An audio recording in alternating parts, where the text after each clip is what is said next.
교독하시겠습니다.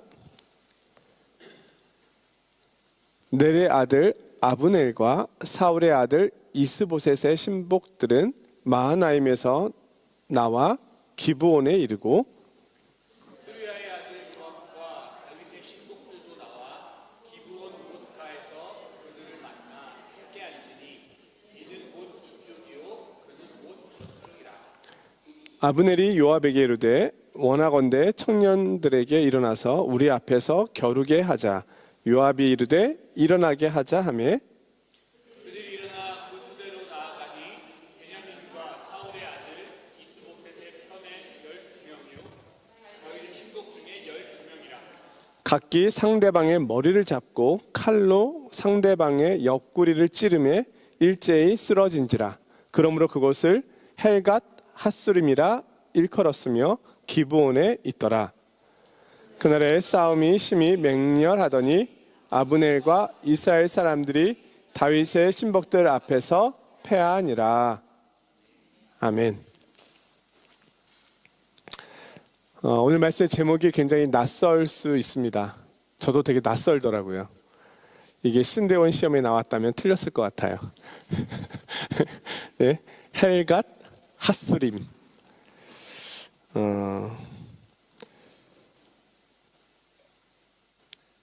오늘 말씀은 사울이 지나간 자리, 그 이후의 이야기입니다. 우리는 사람이 머문 자리,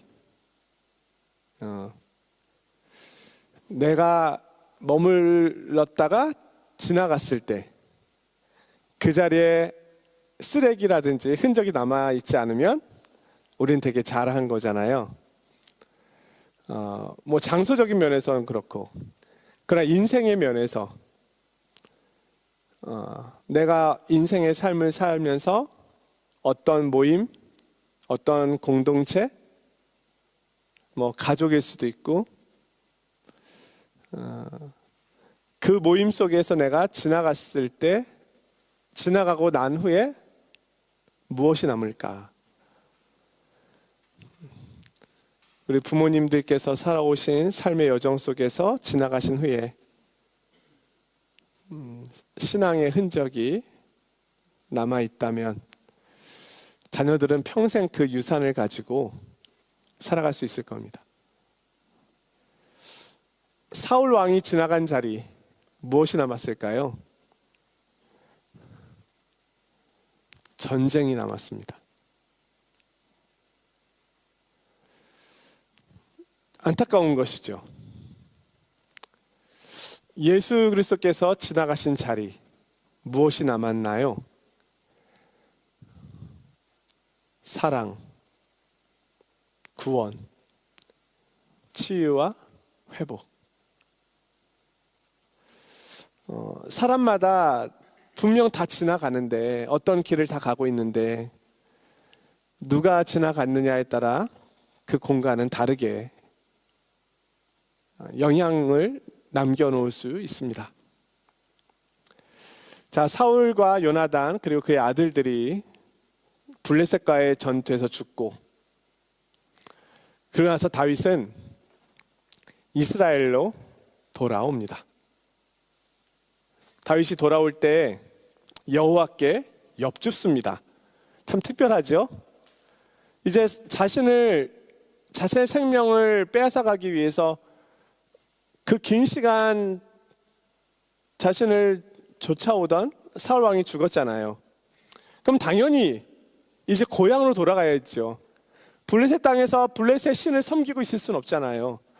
여호와 하나님을 바르게 섬기고 내 나라 내 민족으로 가야 되잖아요. 그런데 어디로 갈 것인지 하나님께 묻습니다. 우리 함께 읽지 않았지만 2장 1절에는 다윗이 여호와께 여쭈어 이르되 내가 유다 한 성읍으로 올라가리이까. 여호와께서 이르시되 올라가라.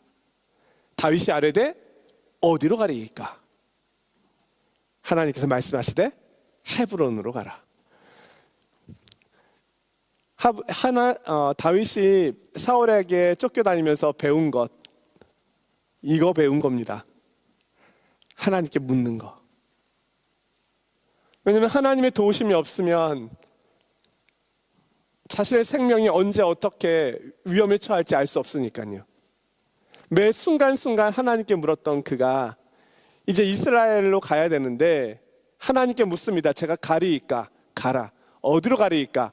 헤브론으로 가라. 자, 다윗은 유다 지파입니다. 사울은 베냐민 지파입니다.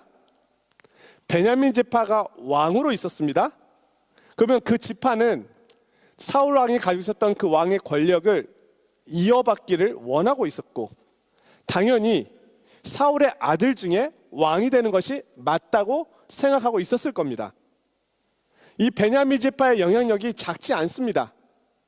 왜냐하면 사울을 왕으로 세울 때 베냐민 지파만 동의한 것이 아니라 이스라엘의 많은 지파들이 그가 왕으로 세워지는 것을 기뻐했거든요. 근데 그가 죽었습니다.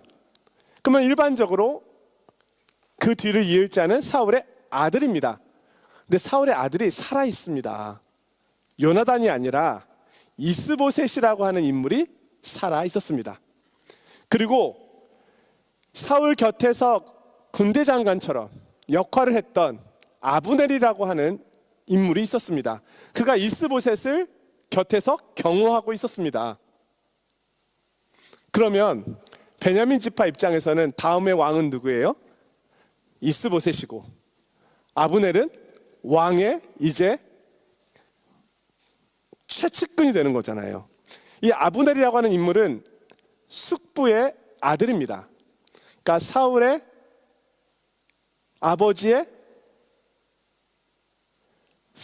아버지, 숙부의 아들이 아브넬과 사울은 사촌 관계에 있는 사람입니다. 사울이 죽었습니다. 그러면 이제 사울의 아들인 이스보셋을 통해서 그를 왕으로 세우는데 이 아브넬은 모든 초점을 맞추고 있습니다. 그런데 누구 소식이 들려요? 다윗이 이스라엘에 온다더라. 이스보셋은 아주 정치 그리고 이 주변에 돌아가는 정황을 읽어내는데 탁월한 인물이었습니다. 아브넬은 그 아브넬이 사울의 뒤를 이어 왕이 될 가능성이 많음을 그는 알고 있었어요. 대단하죠. 그러니까 주변의 정세를 잘 파악하고 있는 사람들이 있거든요. 제갈공명처럼 아주 탁월한 지혜를 가진 사람들이 있습니다. 예? 그래서 다윗이 어디로 가야 할 것인가에 대해서 고민이 있었던 겁니다. 자칫하면 자신이 등장하면 이스라엘에 내분이 생길 수도 있고 큰 갈등이 생길 수도 있고, 그리고 다윗과 이스보셋, 아브넬 이 사이에 정말 큰 긴장감이 존재할 수 있잖아요. 근데 하나님께서 헤브론으로 가라고 합니다. 헤브론은 유다 땅입니다. 다윗은 유다 지파입니다. 유다 땅으로 가는 것이 제일 안전합니다. 그러나 유다가 다스리는 곳에는 더 우리가 잘 알고 있는 예루살렘, 더 큰 도시들도 있잖아요. 그런데 아주 작은 시골과 같은 헤브론으로 가라고 하십니다. 티나지 않게 자신을 낮추고. 다윗이 얼마나 싸움에 능한 사람입니까? 근데 그는 싸우려고 하지 않습니다. 하나님의 뜻을 구합니다. 자신에게 기름을 부으신 분은 하나님이시니까 이스라엘이 어떻게 앞으로 이스라엘의 미래가 어떻게 펼쳐질지 모르지만 자신을 통해서 하나님이 하실 일이 있음을 다윗은 알고 있었습니다. 그러기에 더욱더 주의하고 조심합니다. 그래서 시골 촌동네로 그가 가 있게 됩니다. 그를 따르다 많은 군인들 있잖아요. 식솔들, 환난당한 자, 원통한 자, 예? 그런 사람들이 아주 다윗의 충성스러운 군인들이 되어서 아주 많은 가족들을 거느리고서 이제 헤브론에 정착하게 됩니다. 그런데 헤브론에 정착하자 유다 사람들이 다윗의 명성을 익히 알고 있었고, 이제 사울 왕도 죽었으니 다윗이 우리를 다스려야 한다고 하면서 유다 사람들이 다윗에게 기름을 붓습니다. 다윗이 유다 지파의 왕이 됩니다. 헤브론에서. 그래서 헤브론에서 7년 6개월을 다스리게 되죠.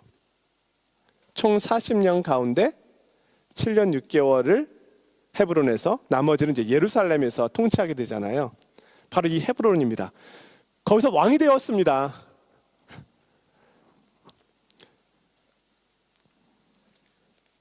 그러자 그 소식을 들은 사울의 군사령관 넬의 아들 아브넬이 사울의 아들 이스보셋을 데리고 마하나임이라고 하는 지역으로 건너갑니다. 이스라엘 지도를 보시면 아시겠지만 이 갈릴리 호수가 있고, 갈릴리 호수에서 요단강, 그 호수물이 요단강을 따라서 쭉 흘러서 사해로 모이게 되잖아요. 이 요단강 동편, 이쪽이 지금 요르단 땅이고요. 요단강 왼편, 이쪽이 이제 서한 지구라고 해야 되나요? 이쪽이 이제 이스라엘 땅입니다. 예. 그런데 마하나임은 동편에 있습니다. 오늘날의 요르단 땅이죠.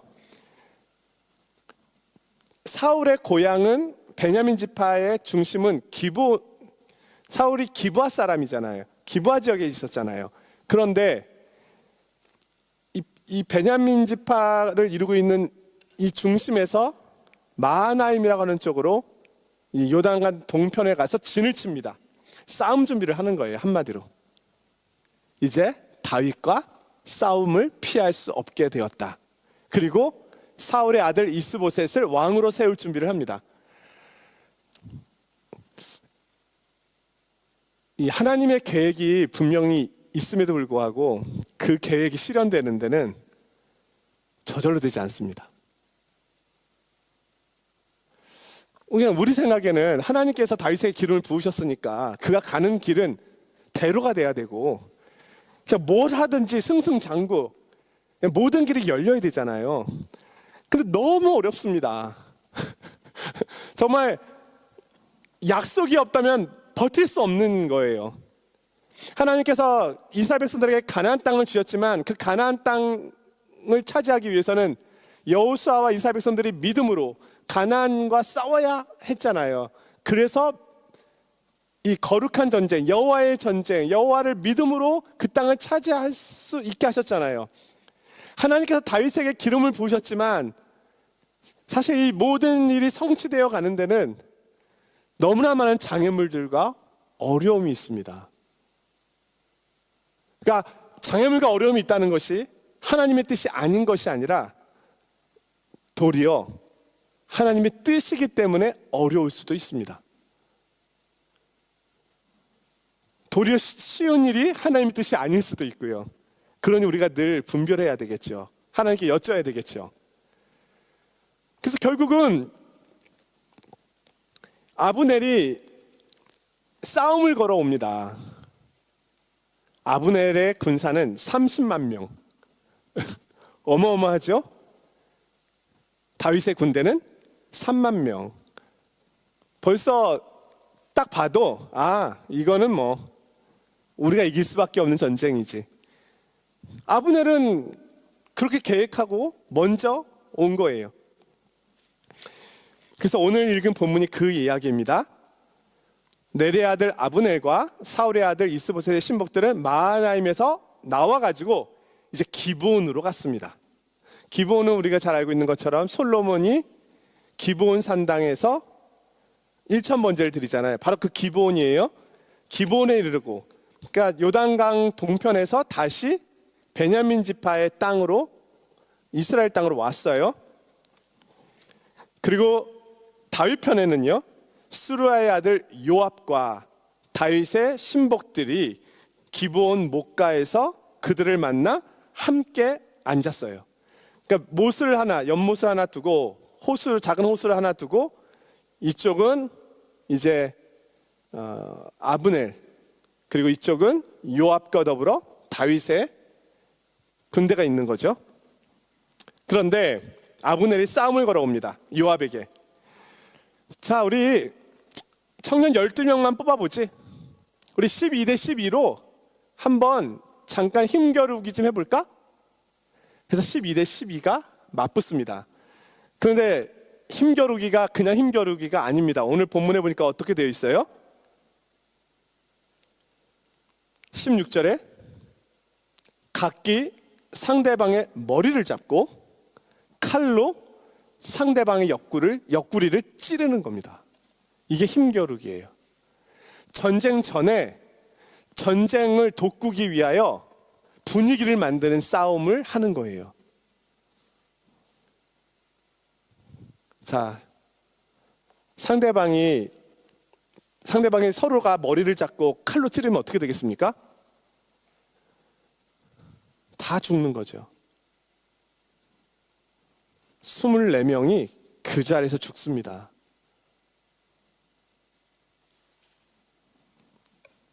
일제히 쓰러진지라.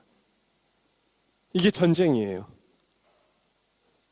잔인함이죠. 폭력이죠. 사울이 지나간 자리, 전쟁이 남았습니다. 근데 이 전쟁이 그냥 전쟁이 아니라, 외부와의 전쟁이 아니라 내부 안에서 싸우는 거예요. 베냐민 지파와 유다 지파가. 그래서 결국 그곳 이름을 성경이 헬갓 핫수림이라 부르게 되었다. 헬갓은 밭이라는 뜻이고 핫수림은 날카로운이라는 뜻입니다. 날카로운 밭. 결국 날카로운 칼의 밭이라고 하는 이름을 갖게 되었다. 그러니까 이 헬갓 핫수림이라고 하는 이 이름은 같은 동족끼리 싸움을 돋구기 위해서 너 죽고 나 죽자로 싸운 거예요. 이게 우리나라만 있는 말인 줄 알았더니 이스라엘에도 있는 말인 거예요. 이 전쟁에 아마 당시에 이스라엘뿐만 아니라 고대 근동 지역에서 전쟁할 때는 이런 식으로 싸웠던 것 같아요. 왜냐하면 싸우자라고 나가면 머물거릴 수 있잖아요. 근데 피를 보면 사람이 흥분하게 되잖아요. 전쟁을 돋구는 방식인 거예요. 서로 죽임으로써. 얼마나 잔인합니까?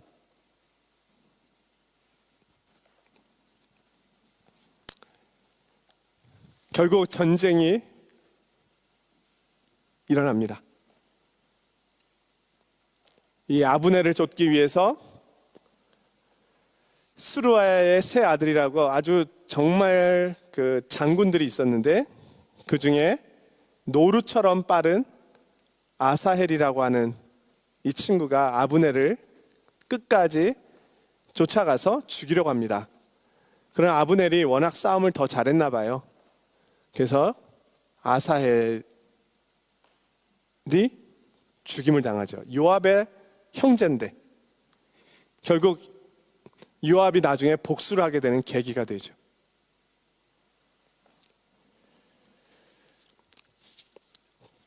그래서 상대방은 300명, 이 아브넬의 군사는 300명이 죽고 다윗의 군사는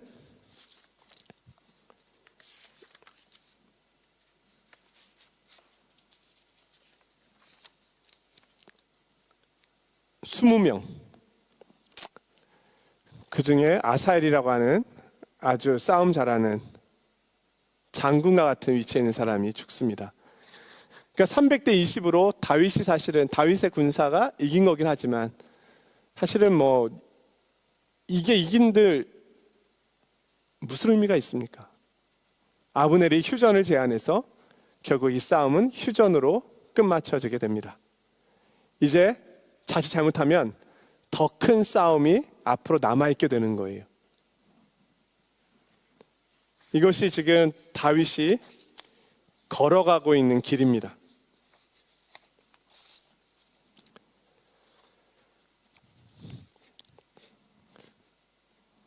이 헬가 핫수림의 이 역사가 오늘날 반복되고 있는 곳이 있습니다.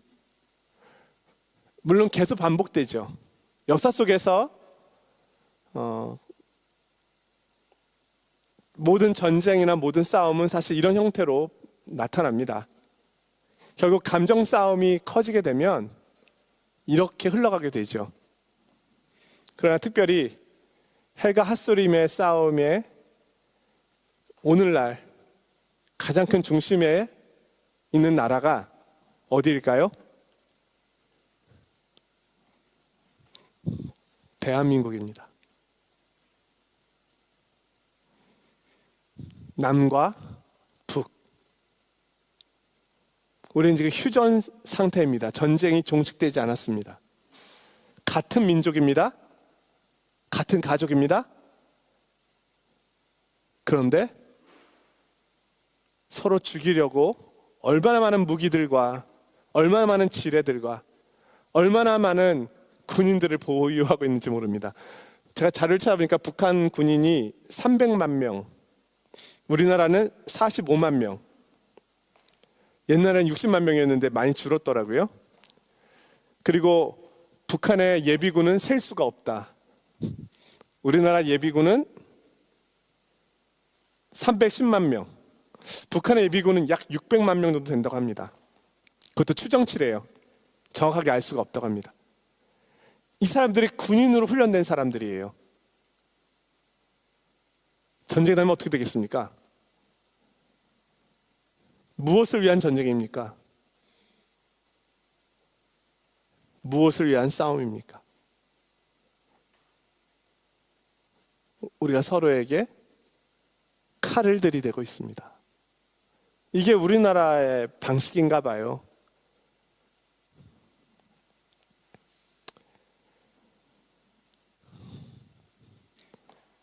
보통 전쟁은 너 죽고 나 살자로 펼쳐집니다. 그런데 우리나라는 그렇지 않습니다. 그러니 너무 이 전쟁은 치열한 겁니다. 잔인한 거예요. 내 생명도 상대방의 생명도 하나님의 형상으로 지음받은 가장 복된 모습인데 그 아름다움과 가치를 스스로도 파괴하고 남도 파괴하는 것, 이것이 너 죽고 나 죽자의 전쟁입니다. 우리 인간의 내면 안에 이런 잔인한 폭력성이 숨쉬고 있습니다.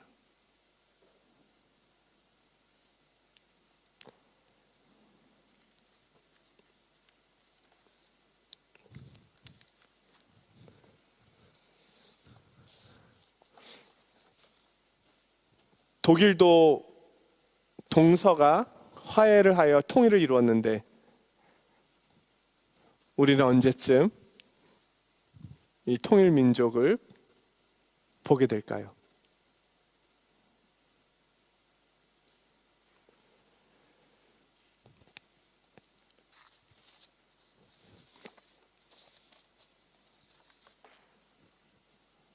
그러나 이 다윗 군인과 아브넬, 이스보셋 군인들 휴전을 했지만 다윗은 끝까지 그들과 사실은 싸우려고 전쟁하려고 하지 않습니다. 다윗은 때를 기다립니다. 하나님의 때. 하나님이 내게 기름 부으셨으니 그것을 이루시는 분도 하나님이실 것이다. 신앙생활 하면서 어려운 게 바로 이 기다림입니다. 하나님의 응답에 내가 기도하지만 하나님의 기도 응답은 너무 더딥니다. 기다림. 하나님의 뜻은 분명히 있는 것 같습니다. 그런데 그 뜻이 성취되기까지 기다림. 그런데 이것이 믿음입니다. 다윗이 서두를 이유도 없고 사실 싸울 이유도 없습니다. 다윗은 계속해서 하나님께서 어떻게 이 문제를 풀어가시는지 이 눈과 귀를 세우고 정치적인 방법과 또 정세를 읽어내기 위한 많은 노력들을 해나가고 있습니다. 자, 뒤에 나오는 일이지만 결국 이스라엘은 이렇게 분열된 나라인데 다윗 때 통일되거든요. 12지파를 하나로 만들어서 이스라엘을 통일하는 왕이 다윗 왕입니다. 사울이 이것을 하지 못했거든요. 도리어 사울이 지나간 자리에는 분열과 전쟁이 남았는데 다윗이 지나간 자리가 통일이 남습니다. 하나가 되는 거예요, 민족이. 근데 민족이 하나가 되려면 어떻게 해야 해요? 희생이 필요한 거죠.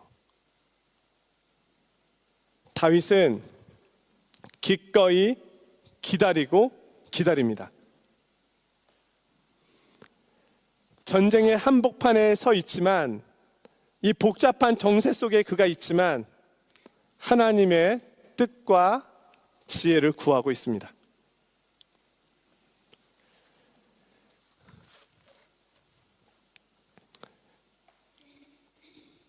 오늘날 이 세상은 헬갓 핫수림의 역사가 반복되고 있는 현장입니다. 알고 보면 러시아와 우크라이나의 전쟁도 그 돈바스 지역인가요? 그곳에는 러시아 사람들이 많이 살고 있다면서요. 예전에는 소련이라고 하는 한 공동체 안에 있었던 나라였는데, 미국은 그린란드를 달라고 전쟁도 불사하겠다 이런 이야기도 했습니다. 같은 나토 국가 안에 있으면서도 내가 차지하고 싶다. 앞서 말씀드린 남과 북은 적대 관계 속에 있습니다. 타이완과 중국 또한 언제 전쟁이 나도 이상하지 않을 그런 상황에 있습니다.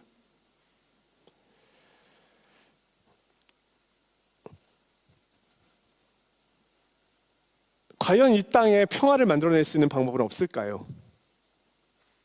어떻게 이 헬갓 핫수림의 역사를 평화의 역사로 바꿀 수 있을까요? 그래서 하나님께서 꿈꾸시는 것이 바로 그것입니다. 사실 이 평화를 다윗이 만들어내는 것은 아닙니다.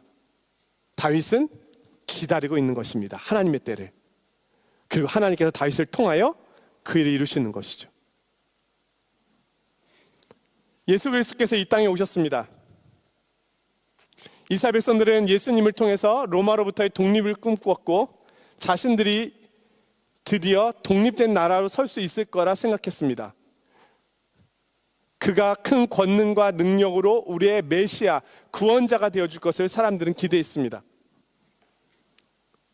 그런데 예수님은요, 너 죽고 나 죽자의 방식으로, 헬갓 핫수림의 방식으로 이 문제를 풀지 않으셨습니다. 어떻게 푸셨나요?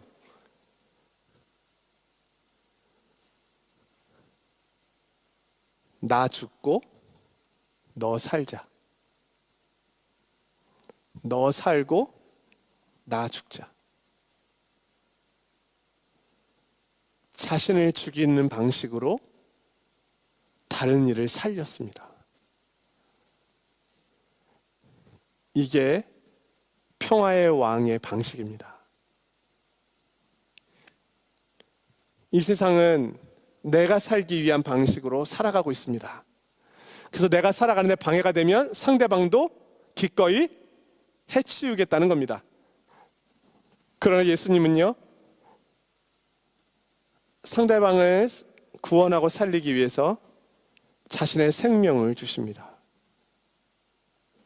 그리고 그것이 결국은 모두를 살리는 방식이 됩니다.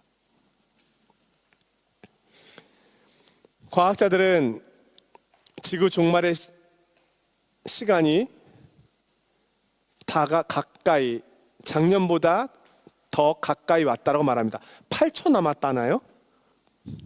지구의 역사를 24시간 시계로 볼 때 지구의 종말의 시간이 8초인가 8분인가 남았다고 그래요. 근데 그 시간이 점점 앞당겨지고 있다. 올해 많이 앞당겨졌습니다. 이 정말 앞당기고 있는 건 누구입니까? 우리의 탐욕이죠. 하나님께서 이 세대 속에 우리를 부르셨습니다. 그리스도를 따라 평화의 자녀로 화평케 하는 자는 복이 있나니. 오늘 우리는 자기 부인을 통하여 내가 죽고 그리스도를 따름을 통하여 남을 살리는 일에 부름을 받았습니다. 기꺼이 다른 이를 살릴 수 있다면, 그를 구원할 수 있다면, 그의 생명을 구원할 수 있다면, 그것이 하나님께서 나를 통하여 하시려는 계획과 뜻이라면 나는 나의 생명을 다하여 그 일을 감당하겠습니다. 이것이 평화가 이루어지는 방식입니다. 희생 없이 어떻게 평화가 되겠습니까? 포기 없이 어떻게 평화가 이루어지겠습니까? 내가 누릴 것 다 누리고 내가 할 것 다 하고 그러면서 어떻게 내가 평화를 만들어낼 수 있겠습니까? 그리스도께서 이것을 이루셨습니다. 해가 핫수림의 역사 속에서 오늘날 저와 성도님들을 부르셨습니다. 그리스도의 뒤를 따라 내가 죽고 그리스도가 살고 이웃이 사는 그런 평화의 도구로, 그렇게 하나님의 뜻이 이루어지는 도구로 쓰임받기를 주님의 이름으로 축원드립니다.